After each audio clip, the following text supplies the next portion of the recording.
Hello student, कैसे हैं? अच्छे हैं। आज मैं क्लास 10 का विद्युत धारा अर्थात इलेक्ट्रिक करंट लेकर के आया हूं, जिसके अंतर्गत हम लोग देखेंगे कि क्या हमको जानना है। तो सबसे पहली बात आती है कि विद्युत धारा अर्थात इलेक्ट्रिक करंट क्या है। विद्युत धारा जो है ना, जिसे हम गांव में बिजली भी कहते हैं, बिजली भी कहते हैं। और विद्युत जो है ना, आज के समय में हमारे दैनिक जीवन का एक अभिन्न अंग बन चुका है।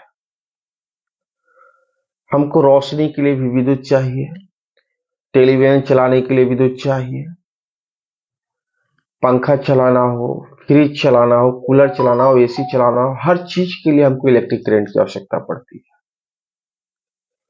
विद्युत की आवश्यकता पड़ती है। अब सबसे बड़ी पहली चीज ये है कि विद्युत धारा आखिर है क्या। विद्युत धारा हम कहते किसे हैं? What is the electric current? विद्युत धारा क्या है, इलेक्ट्रिक करंट क्या है। तो जाने कि आवेशों के प्रवाह को विद्युत धारा कहते हैं। जब किसी चालक से होकर के विद्युत धारा अर्थात आवेशों का प्रवाह होता है तो उसे हम विद्युत धारा कहते हैं, यानी आवेशों के प्रवाह को विद्युत धारा कहते हैं। अब जो बात आती है कि अगर विद्युत धारा के आधार पर हम देखें तो पदार्थ जो होते हैं ना, दो प्रकार के होते हैं। विद्युत धारा के प्रवाह के आधार पर अगर हम देखें तो पदार्थ दो प्रकार के होते हैं, एक चालक पदार्थ और दूसरा कुचालक। चालक पदार्थ और कुचालक पदार्थ। इससे पहले हम ये जाने कि पदार्थ क्या है। तो आप कक्षा 9 में पढ़ चुके होंगे कि पदार्थ उसे कहते हैं जो स्थान घेरे, जिसमें भार हो, जो रुकावट पैदा करे, उसे हम पदार्थ कहते हैं। उसे हम क्या कहते हैं? पदार्थ कहते हैं। तो बच्चों, पदार्थ जो है ना, परमाणुओं से मिलकर के बना होता है। पदार्थ किससे मिलकर के बना होता है? परमाणुओं से। और परमाणु जो है, इसके तीन मौलिक कण होते हैं। परमाणु जो होता है, इसके तीन मौलिक कण होते हैं। पहला इलेक्ट्रॉन, दूसरा प्रोटॉन और तीसरा न्यूट्रॉन।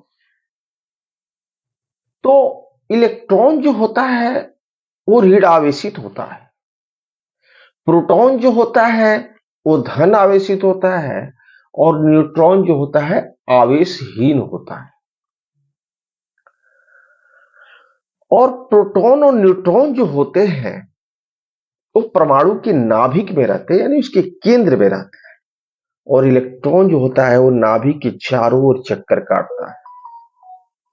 यहां पे एक चीज आई है, धन आवेशित और ऋण आवेशित।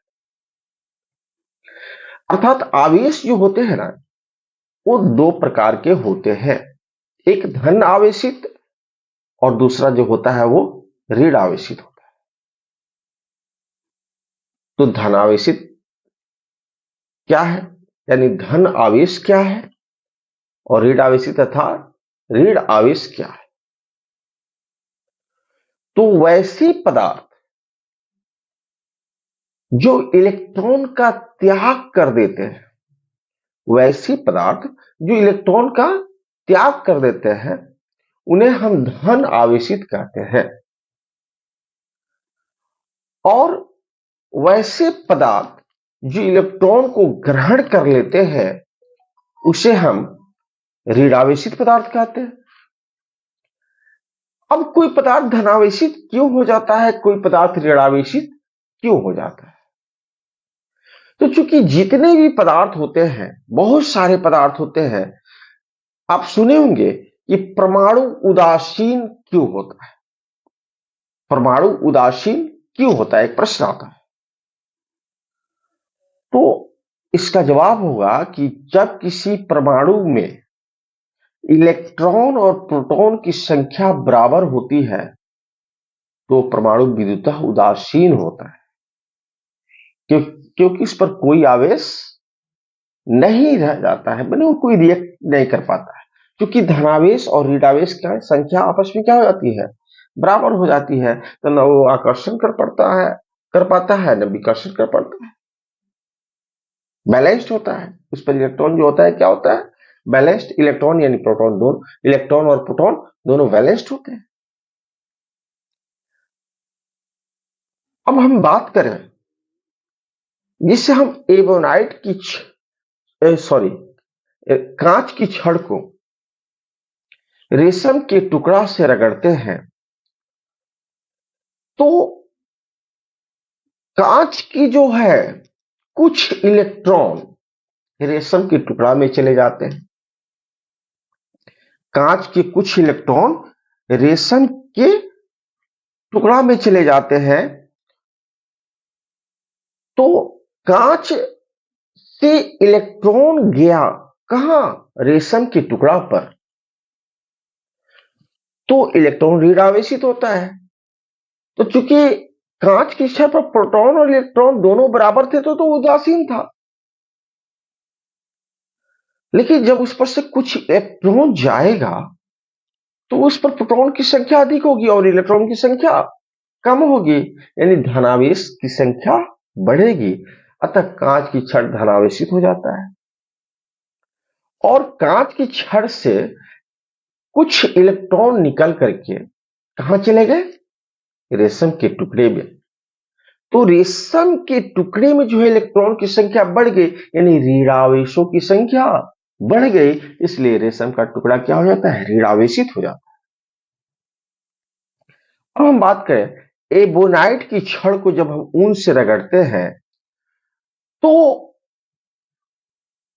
क्या होता है, एबोनाइट की छड़ को जब हम ऊन से रगड़ते हैं तो ऊन से जो है, ऊन से कुछ इलेक्ट्रॉन निकल करके एबोनाइट की छड़ पर चला जाता है। तो एबोनाइट की छड़ पर जाता है तो ऊन में से इलेक्ट्रॉन घटा, यानी ऋणावेश हटा, तो धनावेश की संख्या बढ़ गई, अतः ऊन धनावेशित हो जाता है।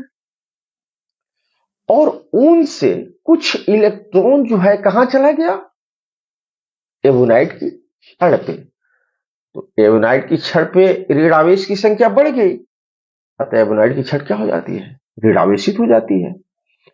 तो अब जो है हम बात करें, आपको बताए थे चालक पदार्थ और कुचालक पदार्थ। तो चालक पदार्थ क्या है और कुचालक पदार्थ क्या है, इसको देखें। तो वैसे पदार्थ जिससे होकर के विद्युत धारा प्रवाहित हो सकती है या होती है उसे हम चालक पदार्थ कहेंगे, उसे हम क्या कहेंगे, चालक पदार्थ कहेंगे। लेकिन कुछ पदार्थ ऐसे भी हैं जिससे होकर के विद्युत धारा प्रवाहित नहीं हो सकती है। कुछ पदार्थ ऐसे हैं जिससे होकर के विद्युत धारा प्रवाहित नहीं हो सकते हैं, तो उस वैसे पदार्थ को हम कुचालक पदार्थ कहते हैं। जैसे तांबा है, एल्युमिनियम है, लोहा है, इससे होकर के विद्युत धारा प्रवाहित होती है, अतः ये क्या है, चालक पदार्थ। देखिए, क्या आप सूखी लकड़ी से विद्युत धारा प्रवाहित कर सकते हैं, ईंट से विद्युत धारा प्रवाहित कर सकते हैं, पत्थर से विद्युत धारा प्रवाहित कर सकते हैं, नहीं कर सकते, है ना। प्लास्टिक से विद्युत धारा प्रवाहित कर सकते हैं, नहीं कर सकते। तो ये कुचालक पदार्थ हुए। अब हम बात करते हैं कि विभव क्या है। विभव क्या है? तो एक बात जान जाइए, आवेशों को अनंत से किसी बिंदु तक लाने में जो कार्य किया जाता है उस बिंदु का विभव कहलाता है। विभव क्या है? तो आवेशों को अनंत से किसी बिंदु तक लाने में जो कार्य किया जाता है वो उस बिंदु का विभव कहलाता है ना। अब जो है विभव का ऐसा ही मात्रक अगर हम देखें तो विभव का ऐसा ही मात्रक जूल प्रति कूलम, जूल प्रति कूलम होता है, या इसी को हम लोग वोल्ट कहते हैं। अगर आपसे कोई पूछे कि एक वोल्ट कितना होता है, क्यों? क्योंकि आपकी विभव का ऐसा मात्रा क्या है? वोल्ट है। और वोल्ट, एक वोल्ट कितना होता है? तो कहेंगे कि एक कूलम आवेश को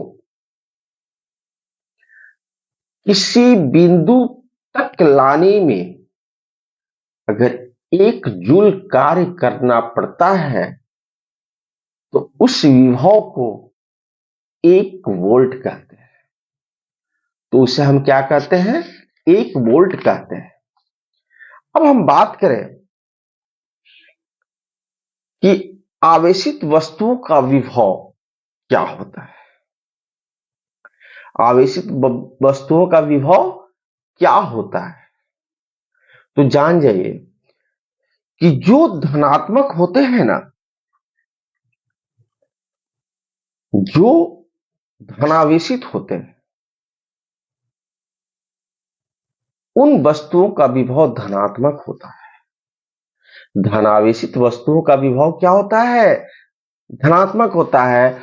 और ऋणावेशित वस्तुओं का विभव ऋणात्मक होता है। लेकिन जो वस्तु आवेशहीन होते हैं, जिन पर कोई आवेश नहीं होता है, उनका विभव शून्य होता है। उनका विभव क्या होता है? शून्य होता है। अब हम बात करें कि विभवांतर क्या है। विभवांतर क्या है? तो जान जाइए, एक बिंदु से दूसरे बिंदु तक, एक बिंदु से दूसरे बिंदु तक इकाई आवेश को लाने में जो कार्य किया जाता है उसे विभवांतर कहते हैं। और विभवांतर का भी ऐसा ही मात्रक वोल्ट होता है। विभवांतर का भी ऐसा ही मात्रक वोल्ट होता है। अब कहिएगा सर एक विभवांतर कितना होता है, अर्थात एक वोल्ट कितना होता है, विभवांतर में एक वोल्ट कितना होता है? तो कहेंगे कि एक बिंदु से दूसरे बिंदु तक एक इकाई आवेश को लाने में अगर एक जूल कार्य करना पड़ता है तो उन दोनों बिंदुओं के बीच का विभवांतर एक वोल्ट होता है। अब बारी आती है कि आवेशों का जो होता है प्रवाह कैसे होता है। आवेशों का प्रवाह कैसे होता है? तो जाने कि धनावेश का प्रवाह जो होता है उच्च विभव से निम्न विभव की ओर होता है।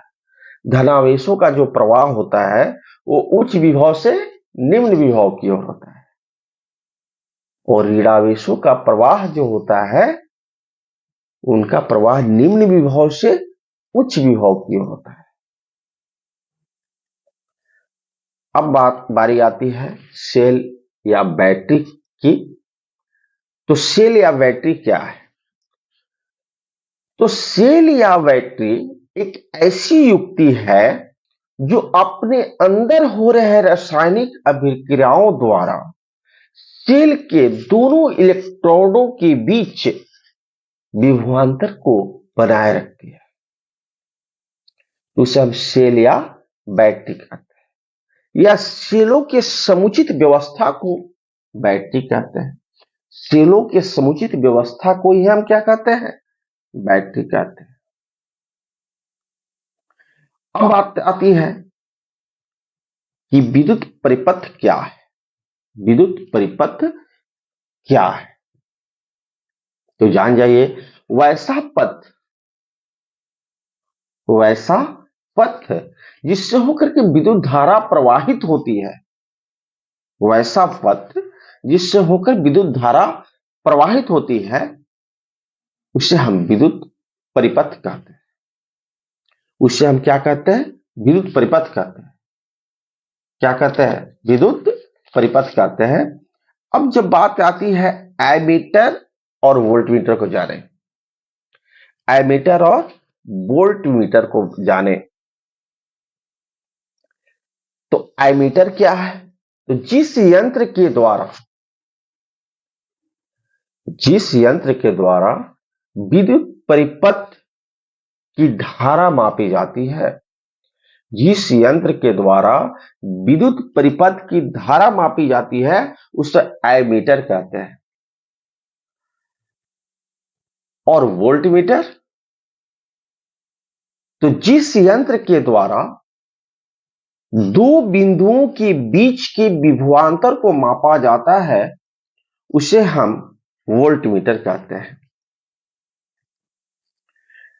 जिस यंत्र के द्वारा दो बिंदुओं के बीच के विभवांतर को मापा जाता है, उसे हम क्या कहते हैं? वोल्टमीटर कहते हैं। तो आज हम इस वीडियो में इतना ही देखते हैं। रेस्ट इस इलेक्ट्रिक करंट का जो शेष बच जा रहा है, वो हम नेक्स्ट वीडियो में देखेंगे। अगर आपको ये वीडियो अच्छा लगे तो एक लाइक और सब्सक्राइब कीजिए, साथ ही साथ अपने दोस्तों के पास शेयर कीजिए, ताकि वो भी इस वीडियो से लाभान्वित हो सके। थैंक यू, धन्यवाद।